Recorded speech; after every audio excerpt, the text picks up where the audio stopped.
Everyone, welcome to my channel. आज की video में हम लोग पढ़ने वाले addition reaction. Reaction as a name suggest, हम लोग रिएक्शन में किसी भी सब्सटेंस को ऐड करेंगे। ठीक है, नेम से ही सजेस्ट हो रहा है। तो जो हाइड्रोकार्बन्स होते हैं ना हमारे पास, तो हम लोग अगर उसमें हाइड्रोजन ऐड करते, जैसे अभी हमारे पास जैसे एक ये मतलब ये अनसैचुरेटेड हाइड्रोकार्बन हो गया। ठीक है, हम लोगों ने ये डबल बॉन्ड लिया, तो डबल बॉन्ड मतलब अनसैचुरेटेड या फिर ट्रिपल बॉन्ड लिया। तो इसमें क्या हो जाएगा कि जब भी डबल बॉन्ड और ट्रिपल बॉन्ड होता है, जैसे सबसे पहले आपको डबल बॉन्ड के हिसाब से मैं बताती हूँ, तो इसमें एक दो इलेक्ट्रॉन है, यहाँ भी एक दो इलेक्ट्रॉन है, इसके दो इलेक्ट्रॉन्स बचे, इसके भी दो इलेक्ट्रॉन्स बचे। ठीक है, तो हम लोगों ने क्या किया, यहाँ पे एक हाइड्रोजन लगा दिया, यहाँ पे एक हाइड्रोजन लगा दिया, तो इसके भी दो इलेक्ट्रॉन्स हो जाएंगे, और यहाँ पे एक हाइड्रोजन और एक यहाँ पे हाइड्रोजन, तो इसके भी दो इलेक्ट्रॉन्स हो जाएंगे। तो ऐसे जो है ये कंपाउंड जो है वो स्टेबल हो जाएगा। तो मतलब हमारा क्या हो रहा है, इसमें हम लोगों ने कितने लिए C2। ठीक है, तो हम लोगों ने कितने लिए C2H4 बना हमारा। ठीक है, अभी देखो हमारा सबसे पहले जैसे कार्बन था C2H6 था। ठीक है, क्योंकि हम लोगों ने C2H6 जो था वो सैचुरेटेड था, हम लोगों ने उसको डबल बॉन्ड बनाया तो C2H4 हो गया, और अगर इसका ट्रिपल बॉन्ड बनाते तो C2H2 हो जाएगा, है ना। तो जैसे हम लोग देख रहे हैं कि जब सैचुरेटेड हाइड्रोकार्बन्स होते हैं, सैचुरेटेड जब कंपाउंड होते हैं, तो उसमें हाइड्रोजन की जो मात्रा रहती है वो बड़ी रहती है। लेकिन जब हम लोग देखते हैं कि जब ये अनसैचुरेटेड कन्वर्ट हो जाते हैं, मतलब डबल बॉन्ड में या फिर ट्रिपल बॉन्ड में जब ये चेंज हो जाते हैं, तो इसमें हाइड्रोजन जो है वो डिक्रीज होने लग जाते हैं। तो हाइड्रोजन डिक्रीज हो रहे, तो इसका क्या मतलब है कि ये सैचुरेटेड और मतलब सैचुरेटेड से अनसैचुरेटेड बन रहे। तो अगर हम लोग क्या करते हैं कि ये वाले सब्सटेंस में, ठीक है, ये जैसे ये है और ये वाला है, तो हम लोग अगर इसमें हाइड्रोजन को अगर ऐड कर देते, जैसे इसमें दो हाइड्रोजन को और ले आते हैं, है ना, तो ये जो इसका डबल बॉन्ड है वो तोड़ देगा और ये क्या बन जाएगा, सैचुरेटेड बन जाएगा। इसमें भी हम लोग ऐसे ही करते, अगर इसमें हम लोग 4 हाइड्रोजन और ऐड कर देते तो मतलब C2H6 हो जाएगा। तो हम लोग इसको बना सकते हैं सैचुरेटेड हाइड्रोकार्बन्स। तो अनसैचुरेटेड हाइड्रोकार्बन्स को सैचुरेटेड हाइड्रोकार्बन्स हम लोग कैसे बनाएंगे, उसमें हम लोग क्या ऐड करेंगे, एडिंग हाइड्रोजन्स। ठीक है, एडिंग क्या करेंगे हम लोग, उसमें ऐड क्या करेंगे, इसको हाइड्रोजन्स को ऐड करेंगे। तो ये एडिशन रिएक्शन जो है वो कुछ ऐसे ही है। लेकिन अब आप लोगों को लग रहा होगा कि adding hydrogen is easy, so adding hydrogen is not easy. Making unsaturated compounds to saturated compounds we add hydrogens. हम लोग क्या ऐड कर रहे हैं, हाइड्रोजन्स ऐड कर रहे हैं। लेकिन जब हम लोग हाइड्रोजन्स को ऐड करते हैं तो उसके लिए हम लोग एक सब्सटेंस लगता है जिसको बोलते हैं कैटलिस्ट, जो कि आप लोगों ने बायो वाले चैप्टर में पढ़ा होगा। ठीक है, तो कैटलिस्ट एक सब्सटेंस होता है, ये समझ लो कि बायोलॉजिकल एक केमिकल है। ठीक है, कोई सा भी केमिकल है तो ये क्या करता है कि जो रिएक्शन होता है उसकी रेट को इंक्रीज कर देता है। जैसे कोई भी जैसे रिएक्शन जो रेट है उसको 2 घंटे लग रहे होने के लिए, तो अगर हम लोग कैटलिस्ट डाल देंगे ना तो वो माइट भी हाफ एन आवर में हो जाएगा या फिर वो 20 मिनट्स में हो जाएगा। तो कैटलिस्ट जो है वो रिएक्शन को फास्ट कर देता है। लेकिन कैटलिस्ट क्या होता है ना कि वो रिएक्शन में मिक्स नहीं होता है। अगर जैसे हमारे पास कोई भी एक सॉल्यूशन है जो 2 घंटे लगा रहा हो बनने में, जैसे हम सपोज किया कि ये वाला सॉल्यूशन है हमारे पास, ठीक है, तो इसमें हम लोगों ने कुछ ऐड किया होगा। ठीक है, जैसे ये डॉट्स जो है कुछ ऐड किया, तो इसको कितना टाइम लग रहा है, 3 घंटे इसको लग रहा है ये सॉल्यूशन को बनने में। तो हम लोगों ने इसमें ऐड किया जैसे कैटलिस्ट है। ठीक है, तो हम लोग इसको कैटलिस्ट को एक ऐसा इसमें ऐड कर देते, तो इसका रिएक्शन जो हो जाएगा वो हाफ एन आवर में हो जाएगा, या फिर जो भी जितना भी कैटलिस्ट ऐड करेंगे, जिस भी रेट से हम लोग उसको ऐड करते हैं, तो इतना जो रिएक्शन है वो 3 घंटे से उसका जो स्पीड है वो बढ़ जाता है, और वो हाफ एन आवर में या 20 मिनट्स में या 10 मिनट्स में या एक घंटे में वो हो जाता है। तो ये कैटलिस्ट जब इसमें मिक्स होता है ना, तो इसका रिएक्शन जो है वो रेट जो है वो बढ़ जाता है। जैसे अभी सपोज किया कि ये क्या है, ये अनसैचुरेटेड हाइड्रोकार्बन से हम लोगों ने इसमें हाइड्रोजन ऐड किया। जब हम लोग इसको हाइड्रोजन को ऐड करते हैं तो इसको जब ये सैचुरेटेड में कन्वर्ट होता है, तो ये बहुत इजी प्रोसेस नहीं है। ऐसा नहीं है कि अभी हम लोगों ने ऐड किया और ये 1 मिनट में हो जाता है, ऐसा नहीं, इसमें बहुत टाइम लगता है। तो हम लोग इसमें से कैटलिस्ट ऐसे उसमें ऐड करते हैं। तो कैटलिस्ट ऐड करने के बाद क्या होता है, जो अनसैचुरेटेड हाइड्रोकार्बन है वो बहुत जल्दी सैचुरेटेड हाइड्रोकार्बन में कन्वर्ट हो जाते हैं। उसका जो डबल और ट्रिपल बॉन्ड है वो तोड़ना मुश्किल होता है। मैंने आप लोगों को बताया था कि जो डबल बॉन्ड होता है और जो ट्रिपल बॉन्ड होता है उनको ब्रेक करना थोड़ा सा टफ होता है as compare to single bond. तो कैटलिस्ट को हम लोगों ने जब इसमें ऐड किया तो क्या हुआ कि रिएक्शन जो है वो फास्ट हो गया, और जो अनसैचुरेटेड हाइड्रोकार्बन है वो सैचुरेटेड हाइड्रोकार्बन पे कन्वर्ट हो गए। फिर ये जो कैटलिस्ट है ना, ये रिएक्शन को फास्ट करने के बाद, रिएक्शन पूरा कंप्लीट होने के बाद ये कैटलिस्ट अपने आप ही जो है वो गायब हो जाता है। ठीक है, या तो फिर वो वेपर्स के फॉर्म में गायब हो जाता है या फिर वो उड़ जाता है। लेकिन जो कैटलिस्ट है वो रिएक्शन में कुछ करता नहीं। जैसे हम लोग कोई भी चीज़ को अगर ऐड कर देते हैं तो आप लोगों को कैसा लगेगा ना कि इसमें ऐड करेंगे तो अभी रिएक्शन जो है हाइड्रोकार्बन्स नहीं रहेंगे, इसमें कुछ कैटलिस्ट ऐड हो जाएगा। लेकिन ऐसा नहीं, कैटलिस्ट उसके काम करने के बाद जो है वो गायब हो जाता है, या तो वो उड़ जाता है या तो फिर वो कुछ भी हो जाता है। ठीक है, तो जो कैटलिस्ट है वो अपना काम करने के बाद वो गायब हो जाता है, ऐसा किसी भी चीज़ में से दखल अंदाजी नहीं करता। तो कैटलिस्ट हम लोगों को 2 कैटलिस्ट दिए इसमें से, पैलेडियम और निकल टू गिव सेट। तो पैलेडियम और निकल 2 कैटलिस्ट है जिसको हम लोग ऐड करेंगे अनसेचुरेटेड हाइड्रोकार्बन्स में, जिसमें से हम लोगों को सेचुरेटेड हाइड्रोकार्बन्स मिलेंगे।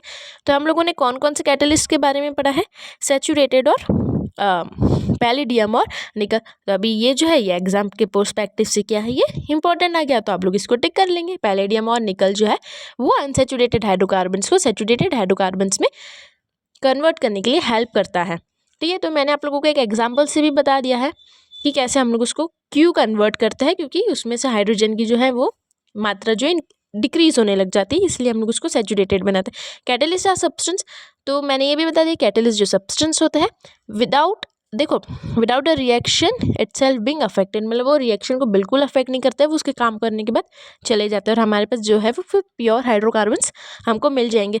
और ये वाला जो प्रोसेस है ना, ये कॉमनली किस में यूज़ होता है, हम लोग अगर जैसे घर में देखेंगे तो ये वेजिटेबल ऑयल में ये जनरली यूज़ किया है। तो the reaction is commonly used in the hydrogenation of vegetable oil, मतलब वेजिटेबल ऑयल को हम लोगों को हाइड्रोजनेशन करने में यूज़, क्योंकि एक्चुअली क्या होता है, वेजिटेबल्स यूजिंग अ निकल catalyst, vegetable oils generally have long unsaturated, क्योंकि वेजिटेबल ऑयल्स में जो रहता है वो लॉन्ग अनसेचुरेटेड कार्बन चेन्स होती है। ठीक है, तो इसीलिए उसमें हम लोग इसको यूज़ करते हैं। तो जैसे ये है डबल बॉन्ड है, ये वाला एग्जांपल एक दे दिया।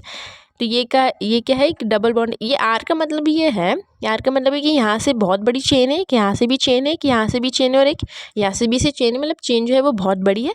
और इसके आजू बाजू उन्होंने कार्बन नहीं बताया, क्योंकि मैंने आप लोगों को पहले बोला था कि हाइड्रोजन नहीं लगाए, क्योंकि मैंने आप लोगों को पहले बताया था कि हाइड्रोजन जो है हम लोग ज़्यादा ऐसे यूज़ नहीं करते जनरली। अभी आप लोग छोटे हो तो इसलिए आप लोग हाइड्रोजन को यूज़ करोगे, लेकिन जब आप बड़ी क्लासेस में जाओगे तो आप जनरली हर जगह हाइड्रोजन नहीं लगाओगे। तो आर का मतलब है कि ऐसी जो लंबी लंबी जो है ये चेन्स ऐसी, मतलब सिर्फ एक कंपाउंड नहीं, बहुत लंबा है। तो इसमें हम लोगों ने अगर निकल कैटलिस्ट डाला इन द प्रेजेंस ऑफ, क्योंकि हम लोगों को हाइड्रोजन तो डालना ही पड़ेगा, बिना हाइड्रोजन डाले हाइड्रोजन कहाँ से आएंगे, तो हम लोगों ने निकल एक कैटलिस्ट डाला और एक हाइड्रोजन डाला, तो जिससे इसका जो डबल बॉन्ड है वो ब्रेक हो जाता है और वो सिंगल बॉन्ड में कन्वर्ट हो जाता है। और यहाँ पे जो है 2 हाइड्रोजन आ गए, हम लोग कितने भी हाइड्रोजन इसमें डाल सकते हैं, जितनी भी हमारी लंबी चेन होगी उस हिसाब से। जैसे ये वाली जो ये यहाँ से लंबी चेन है, यहाँ से है, यहाँ से, यहाँ से लंबी चेन है, माइट भी सिंगल बॉन्ड होगी, माइट भी डबल बॉन्ड होगी, ये कुछ भी हो सकती है। तो आप लोगों को विदाउट, आप लोग ये चेन्स को नहीं भी लिख सकते हो, सिर्फ आप लोग जैसे ये वाला जो है C2 मतलब C डबल बॉन्ड है, इसमें निकल कैटलिस्ट और H2 डाला है, तो हमारे पास जो है वो डबल बॉन्ड हो गया है और 2 हाइड्रोजन्स जो हमारे पास अटैच हो गए हैं। तो ऐसा भी लिख सकते हो आप, without adding this long hydrogen carbon chains. ठीक है, कोई मतलब नहीं है ना। तो अब इसमें हम लोग एक चीज़ देखेंगे कि जो वेजिटेबल ऑयल होते हैं वो हेल्दी भी होते हैं और एक अनहेल्दी भी होते हैं। देखो ये वाला जो पैराग्राफ है ना, ये वाला तो इम्पॉर्टेंट है ही, ठीक है, और सैचुरेटेड पैलेडियम निकल भी इंपॉर्टेंट है, ये वाला थोड़ा इंपॉर्टेंट नहीं है, फिर भी हम लोग इसको पढ़ेंगे। लेकिन exam perspective, animal fats generally contain saturated fatty acids which are said to be harmful for health. Oils containing unsaturated fatty acids should be chosen, मतलब जो अनसैचुरेटेड हाइड्रोकार्बन्स होते हैं हम लोग उनको चूज़ करते हैं। ठीक है, क्योंकि अनसैचुरेटेड हाइड्रोकार्बन्स होते हैं वो हार्मफुल नहीं होते हैं, लेकिन जो सैचुरेटेड हाइड्रोकार्बन्स है वो जनरली जो है हार्मफुल होते हैं। और जो एनिमल फैट्स जो रहता है उसमें सैचुरेटेड हाइड्रोकार्बन्स जो है वो हमारी हेल्थ को अफेक्ट करते हैं। जैसे क्योंकि हमारी जो जैसे अगर आप लोगों ने 9th में एनिमल किंगडम पढ़ा होगा, तो एनिमल किंगडम में एनिमल्स भी और एनिमल किंगडम्स में ह्यूमंस भी आते हैं। ठीक है, तो इसमें क्या है कि जो ह्यूमन हेल्थ के लिए जो सैचुरेटेड फैटी एसिड्स होते हैं वो ह्यूमन हेल्थ के लिए, हार्ट के लिए, generally for heart it's harmful. ठीक है, तो अनसैचुरेटेड फैटी एसिड्स जो हम लोगों को चूज़ करना चाहिए, इसका सिर्फ ये लाइन का यही मतलब है। अब हम लोग देखते हैं सब्स्टिट्यूशन रिएक्शन। तो सब्स्टिट्यूशन का मतलब क्या होता है कि किसी भी चीज़ को ऐड करना किसी भी चीज़ में। तो जो सैचुरेटेड हाइड्रोकार्बन्स होते हैं ना वो बहुत अनरिएक्टिव होते हैं, मतलब वो जल्दी से रिएक्ट नहीं करते। अब CH4 का एग्जाम्पल ले लो, है ना, या इथेन का ले लो, मीथेन का ले लो, प्रोपेन का ले लो, ये सब सैचुरेटेड है, मतलब सिंगल बॉन्ड वाले, तो ये बहुत जल्दी रिएक्ट नहीं करते। लेकिन ऐसा भी नहीं कि बिल्कुल भी रिएक्ट नहीं करते। हम लोग अगर इनको एक कुछ अगर टेम्परेचर दे या फिर कुछ प्रेशर दे तो इसमें ये जो है रिएक्ट करते। तो अगर जैसे CH4 है, ठीक है, इसमें जो एग्जांपल दिया, तो अगर हम लोग उसको सनलाइट की प्रेजेंस में रखते हैं और अगर उसमें क्लोरीन ऐड करते Cl, जैसे हम लोगों ने पढ़ा था कि हम लोगों ने CH4 लिया, फिर उसमें हम लोगों ने OH ऐड कर दिया, फिर Cl ऐड कर दिया, Br ऐड कर दिया, या फिर बहुत सारे एलिमेंट्स उसमें किसी भी कंपाउंड में, किसी भी हाइड्रोकार्बन कंपाउंड्स में अगर हम लोग कोई भी ये वाले एलिमेंट्स जो है इनको ऐड करते हैं तो वो क्या होता है, सब्स्टिट्यूशन रिएक्शन होता है, मतलब वो उसकी जगह से हटा देता है। इसका क्या मतलब है कि जैसे CH4 है, हम लोगों ने उसमें Cl ऐड किया, जैसे Br ऐड किया सपोज, तो इसका जो हाइड्रोजन का जो हाइड्रोजन है वो डिक्रीज हो जाएगा और Br आ जाएगा। तो इसने क्या किया कि हाइड्रोजन को क्या सब्स्टिट्यूट कर लिया, मतलब एक हाइड्रोजन की जगह जो है वो Br ने ले लिया, या एक हाइड्रोजन की जगह जो Cl ले लेगा, OH ले लेगा। तो इसको क्या बोलते हैं, सब्स्टिट्यूशन रिएक्शन। तो जब भी से फंक्शनल ग्रुप्स जब भी ऐड होते हैं तो वो कौन से रिएक्शंस से ऐड होते हैं, सब्स्टिट्यूशन रिएक्शन से ऐड होते हैं, ठीक है।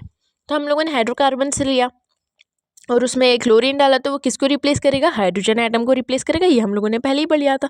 तो इसको क्या बोलते हैं, it is called the substitution reaction. तो सब्स्टिट्यूशन रिएक्शन की डेफिनेशन आ सकती है, तो इसको इंपॉर्टेंट मार्क कर लेंगे हम लोग, और ये वाली जो रिएक्शन है इसको भी इंपॉर्टेंट मार्क कर लेंगे क्योंकि वाली ये रिएक्शन हम लोगों को जनरली आती है, ठीक है। तो CH4 में जब हम लोग Cl2 ऐड करते हैं तो CH3 Cl मिलता है, ये लोग हम ये चीज़ें तो हम लोगों ने बहुत पहले ही पढ़ ली है ना। In the presence of sunlight, उसमें क्या लिखा है कि in the presence of sunlight, मतलब धूप होनी चाहिए। ये रिएक्शन को ऐसे बिना धूप के अंधेरे में करोगे तो ये रिएक्शन नहीं होगा, ठीक है। तो ये सब्स्टिट्यूशन रिएक्शन है।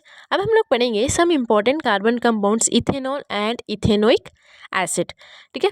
तो यहाँ पे अगर आप लोगों को कुछ भी डाउट हो, एडिशन, सब्स्टिट्यूशन और उसके पहले ऑक्सीडेशन या फिर उसके पहले हम लोगों ने कंबशन जो पढ़ा था, ये सारी प्रॉपर्टीज़ जो हम लोगों ने पढ़ी है कार्बन कंपाउंड्स की, मतलब कार्बन कंपाउंड्स जो है ये सारी प्रॉपर्टीज़ शो करता है, एडिशन रिएक्शन की, सब्स्टिट्यूशन की, ऑक्सीडेशन की और कंबशन की जो है वो हाइड्रोकार्बन शो करता है। तो आपको अगर कुछ भी डाउट हो तो आप लोग feel free to ask me, आप लोग मुझे कमेंट्स कर सकते हो। तो इस वीडियो के लिए इतना ही। ये वीडियो सिर्फ 12 से 13 मिनट का ही वीडियो बनेगा, लेकिन ठीक है, ये वाला शॉर्ट वीडियो तो हम लोग कल वाले वीडियो में some important carbon compounds, ethanol और इथेनोइक एसिड हम लोग पढ़ेंगे, उसकी प्रॉपर्टीज़ भी देखेंगे, कुछ एक्टिविटीज़ है हम लोग वो भी देखेंगे। तो इस वीडियो के लिए इतना ही, बाय।